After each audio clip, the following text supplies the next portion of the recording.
குற்றத்திலே பெரும் குற்றம் என்ன குற்றம் தெரியுமா? திருடுறது, பொய் சொல்கிறது, இதெல்லாம் நினச்சிக்கிட்டு இருக்கீங்களா? கிடையவே கிடையாது. இதெல்லாம் விட பெரிய பெரிய பெரும் குற்றம் என்னென்னா, அடுத்தவங்களை பற்றி புறம் பேசுகிறது, ஒருத்தரை பற்றி இல்லாத விஷயத்தை பரப்புறது, இந்த உலகம் ஃபுல்லாக அதை பரப்பி விடுறது. உண்மையாகவே ஒருத்தவங்களுக்கு தப்பாக ஏதோ ஒரு விஷயம் நடந்திருக்குன்னா அதை எல்லார்ட்டையும் உனக்கு தெரியுமா, இவளுக்கு என்ன நடந்துச்சு தெரியுமா, இவளை பற்றி தெரியுமா, அவளை பற்றி தெரியுமா, இந்த விஷயம் தெரியுமா, அந்த விஷயம் தெரியுமா, இவங்க வீட்டில் என்ன நடந்தது தெரியுமான்னு அப்படியே ஃபுல்லாக பரப்பி விடுறாங்க. பார்த்தீங்களா? இது ஒரு பெரிய பெரிய பெரிய குற்றம் நான் சொல்லுவேன். இப்படி பேசுகிறவங்களுக்குலாம் உண்மையாகவே தெரியுமா தெரியாதுதான் எனக்கு தெரியல. இவங்க வாழ்க்கையிலையும் நாளைக்கு இதே மாதிரி விஷயங்கள் நடக்கலாம்.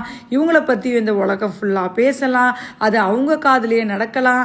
இவங்களும் ஸ்ட்ரெஸ்ஃபுல்லாக ஆகலாம். இந்த மாதிரி நிறைய விஷயங்கள் நடக்க நிறைய நிறைய நிறைய வாய்ப்பு இருக்குது. இந்த குற்றத்துக்கு 7 ஜென்மத்துக்கும் மன்னிப்பே இல்லைன்னு தான் நான் சொல்லுவேன். இந்த கர்மாலேருந்து கடவுளால் கூட இவங்கள நிச்சயமாக காப்பாற்றவே முடியாதுன்னு சொல்லுவேன்.